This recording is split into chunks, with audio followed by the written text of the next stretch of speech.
Brendan from the China Import Formula. Today's tip is a little bit of fun. It's something that I've created just to create a bit of a good vibe and enjoyment. There's a thing called a rite of passage, and if you're a beginner importer, then here's a tip for you. Okay, so I want you to imagine that you're in the army.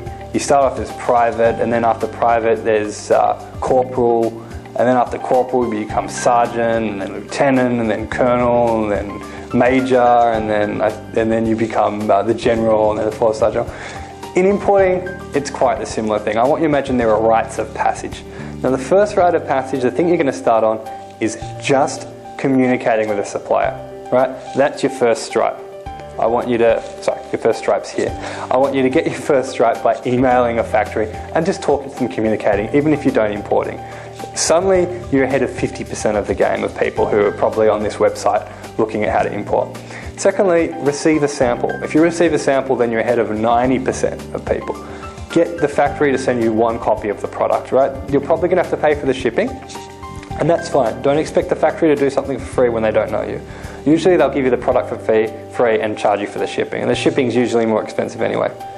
The next thing the next step is to take your first order, and that will be by air, usually, because products by air are a lot cheaper and faster, and people are usually more comfortable getting a product sent by air just because of the costs involved and because of the time. The next step, and this is where I think you actually graduate to become an importer. Before that, you're someone who's trying it out and you're a novice. But to actually become a professional importer, this is the most important step, right? Go to China. There's the Guangzhou Fair twice a year. Get on a plane. It'll cost you $1,000 to $2,000. Book early and just check it out. Because you'll get so much enjoyment, so much motivation, you'll see so many things, your eyes will literally pop out of your head, and you'll get the desire to import even more. Once you go there, it's like pushing a big stone off the hill. You just have all that momentum. And I remember, look, my desire at importing was just to try and get my first 20-foot container. Like, imagine that, a box being put on the sea, sent over land, over the water, on the way to me, for me to sell in my country. And I thought, wow, I'll never get to that. And actually, after about 4 months of importing, it just so happened I have a product that could fill up a 20-foot container. And I was like, oh no, I'll never get a 40-foot container. And then 3 months later, I had my first 40-foot container. And then a month after that, my first 40-foot high Q container, which is the biggest container there is.